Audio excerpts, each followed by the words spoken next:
All right, this is the rest of For All We Know. There's a lot going on here, but you can do this. I guarantee you can do this because we're going to explain everything in a lot of detail here.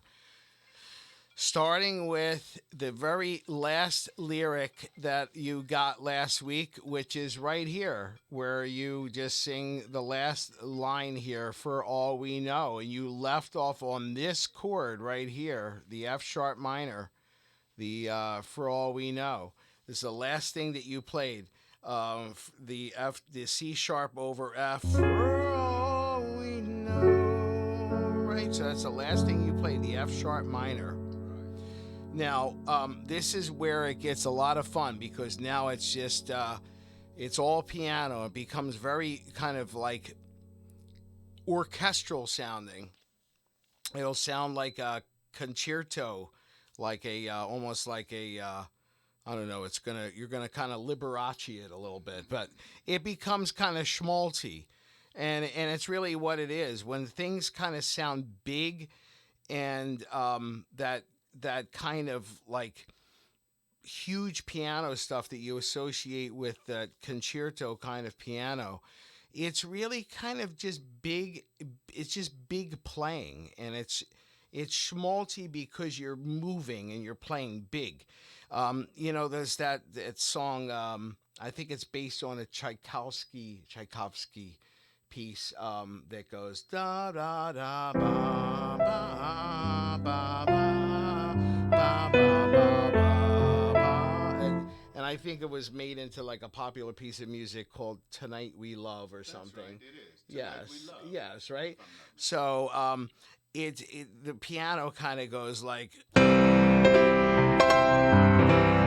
right.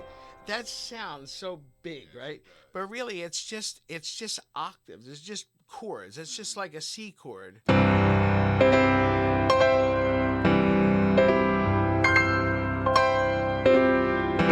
It's just strikes. It's just moving up the octave, and people hear that it just sounds so grandiose. But Absolutely. it's just kind of showing off. It's Mm-hmm. just big playing. Mm-hmm. So I'm looking for a little bit of that from you, and I'm also looking for a little bit of it throughout the song, but not maybe not the bigness, not the grandiosity, but I'm looking for some more schmaltz from you, in terms of like the rolls in the chords, where you like pivot your hand instead of just coming straight down, just roll the hand so it like arpeggiates, because that's all he's doing. Mm-hmm. So he's doing just like not letting his fingers come down at the same time. It's just like a little bit more grace in the playing. Right. All right, so leaving off with the last chord that you played, For All We Know, the F sharp minor. So what I'm going to have you do is I'm going to have you play maybe a different inversion that you were playing. You may have been playing the root inversion, the root position of F sharp minor, which is just this. So I'm going to have you play second inversion of that for a reason. So if you remember how inversions work, this is root position. This is first inversion. So you take the bottom note off and put it on the top. And then second inversion, you do that again. You take the bottom note off and put it on the top. So it's the same three notes, F sharp minor, which is F sharp, A, and C sharp. You're taking those same three notes and you're just putting them in a different order. Right. C sharp, F sharp, A. Now I'm having you do this for a reason because there's this melodic thing that's threaded through the chords. It's the ba da da da da, ba da da da da. Right, so you're gonna do this as you play. You're gonna go. So even though it's technically not an F sharp minor anymore at that point when you do that, but it doesn't matter. We don't need to analyze what it is. It technically becomes a different chord at that point, but it doesn't matter. It's just an F sharp minor, and then we're just adding a little melody to it. And then if you look at the paper there, the next chord below the lyrics, it's a I'm sorry. So we're still above the lyric. We have the F sharp minor for the word no, because he's still holding the note, the word no. And then it's a C sharp. Now we're root position C sharp over F. And he does the same melody. So you get this effect. And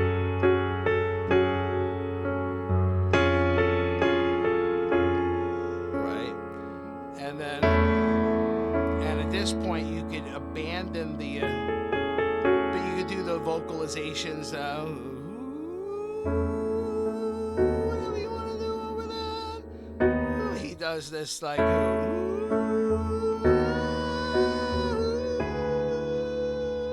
and that's really pretty over because it just harmonically really beautiful over those chords as they move. But I'm looking for a little bit of that Tchaikovsky kind of thing there, and you could kind of like do it at your pleasure. Just do it as but don't rush through this. This is how I would like it to sound.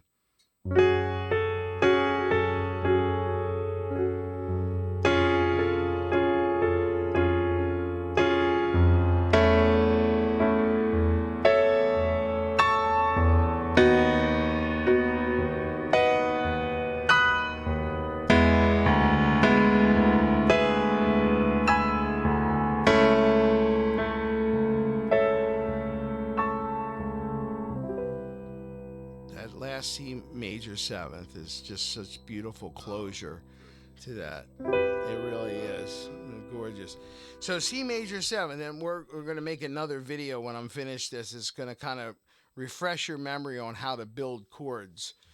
But I'm going to give you a little snapshot of that right now in this video. C major seventh. So in any chord, there you have your root third and fifth. That is a given. That belongs in every chord. Right. So it's a C chord, and if you're going to find out in this video that I'm going to make for you that you always have to know your scale, and you could pull up your chord sheet, your scale sheet, and you may even want to refamiliarize yourself with the scales. That's probably a good thing for you to do, and learn how to play them as individual units, and like not associated with a song, but just kind of say, oh, today I'm going to review my scales, and then a C scale review would be like do, re, mi, fa, sol, la, ti, do, and then practice playing a C chord, root, third, fifth. Now in the case of a C major seventh, the word major in that chord has nothing to do with the fact that it's a major chord or a minor chord. It's confusing terminology, but major refers to the seventh. The reason why you can rest assured that the word major in that chord name has nothing to do with the fact that it's a major chord is because you never have to specify that a chord is major, because it's always understood. You never, like, you'll look through the song, you'll see there's a bunch of chords here that don't have the little lowercase m. It just has the letter, like D over E, C sharp over F. It doesn't say major because it's not necessary. Major, it's understood that it's major. So why would we all of a sudden have the word major in a chord when we never had it in there before? It's because it's not referring to the fact that it's a major chord. It's referring to something different, and it's because there's two kinds of sevenths. There's the major seventh, and then there's for now, we'll just keep things simple and call it the other seventh, the dominant seventh, but we'll call it the other seventh for now. The major seventh is simply the seventh exactly as it is in the scale.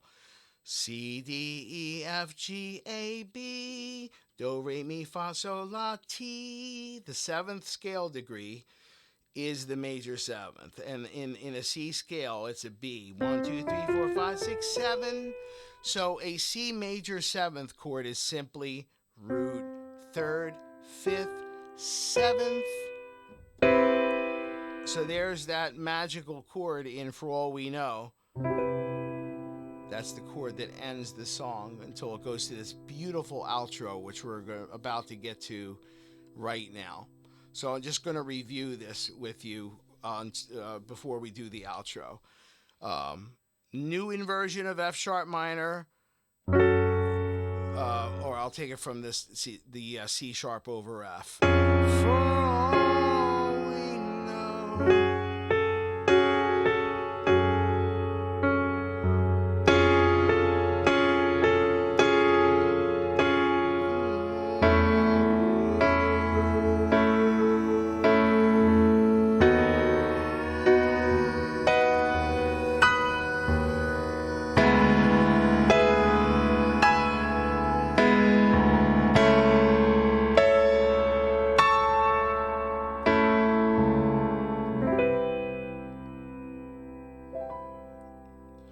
All optional.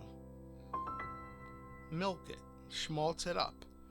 Now here comes the ending, and I'm going to explain what it says here. These are instructions because in actual music, it would just be dots on a line. There would be no explanation. You would just read the dots on the line. But because this is a chord chart, I have to explain what to do. So it says to arpeggiate the following chords with the left hand while playing melody notes in the parentheses with the right hand, and then gradually retard, because that's what happens at the very end. It just gradually slows down. So let's first address what's not in the parentheses. You have an F chord, a G chord, an A sus2, A suspended 2, different chord than we've done before. I don't think we've done any sus2 chords. And then simply an A chord to end the song. But let's take a look at the line below that where it says special voicings, right? The special voicings, this is something completely different. This goes beyond the concept of inversions because we know, let's just take a look at the first chord, the F chord. An F chord is simply the notes F, A, C, right? So if we do inversions, we just change the order. But what happens if you do something like where you do a voicing where you're really spreading it out, where your fingers would really kind of have trouble, with this particular thing. So like the voicing is just super spread out. Well, that's what I'm doing here. So it's so spread out that you're going to have to move your hand, and that's okay. It's just a beautiful sound. So pay attention to those special voicings there on the bottom. For the F chord, you play F, C, A. And then for the G chord, you play G, D, A. Well, that's actually like did I mean D, G, D, B?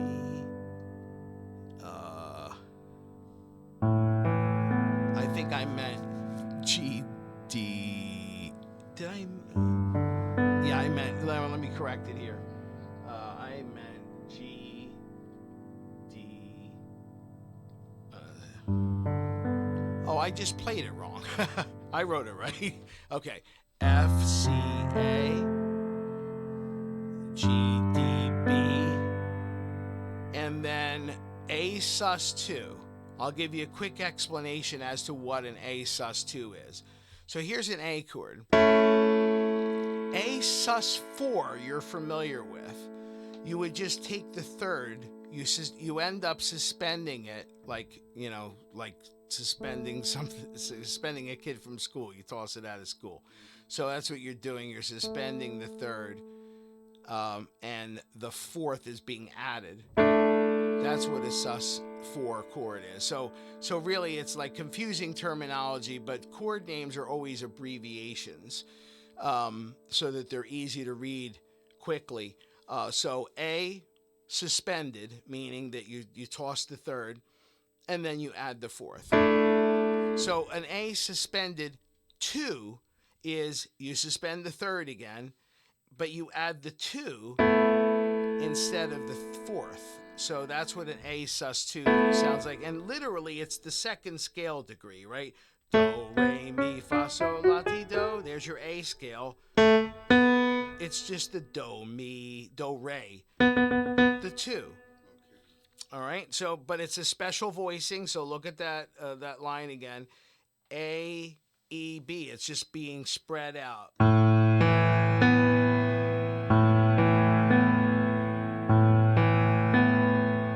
So we'll play those three chords again. Slowly arpeggiate them.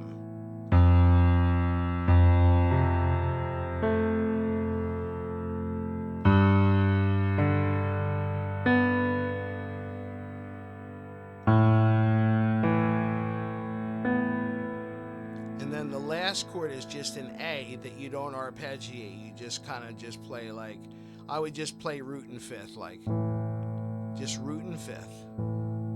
Because I don't like, I said this earlier in your lesson, I don't like the way the third sounds on the bottom. Well, actually, usually when it's down here, it sounds super muddy, but I guess here, it's not too bad. You could play a full A chord here. This is fine, because it's not really down in the mud. So I'm going to do that again for you.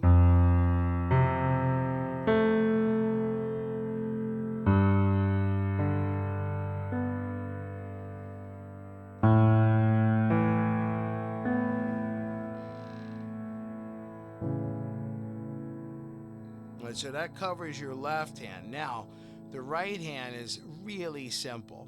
That's what's in the parentheses. But you're going to be all the way up here. All the way up here. It's just an A, D, A, D, A, D, E, C sharp. It's funny, just these two notes, and it's so haunting sounding, isn't it? It's just so haunting sounding. Now, it's especially haunting sounding when you hear what these are, these specially voiced arpeggios.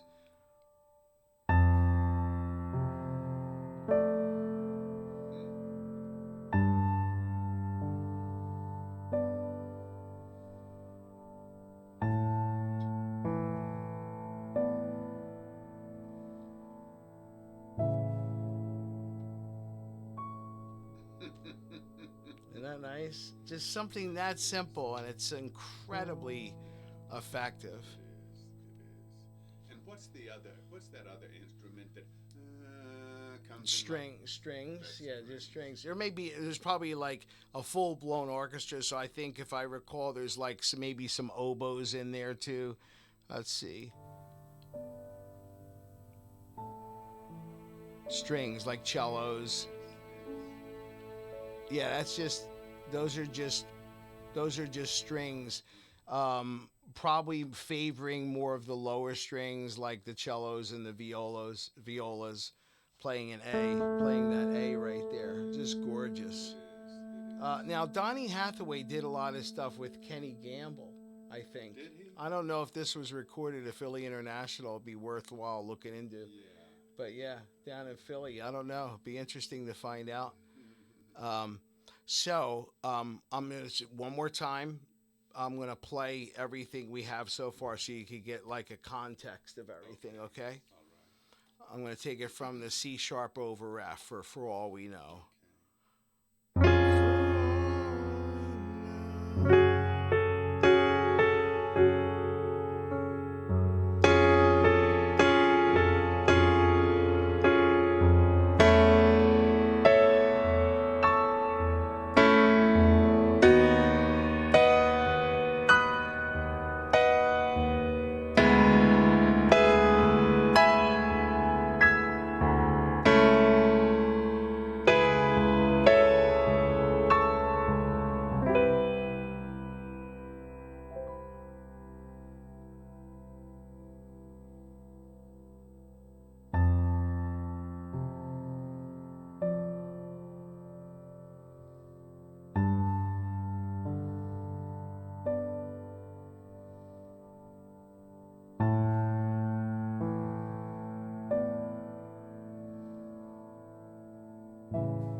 I even rush that.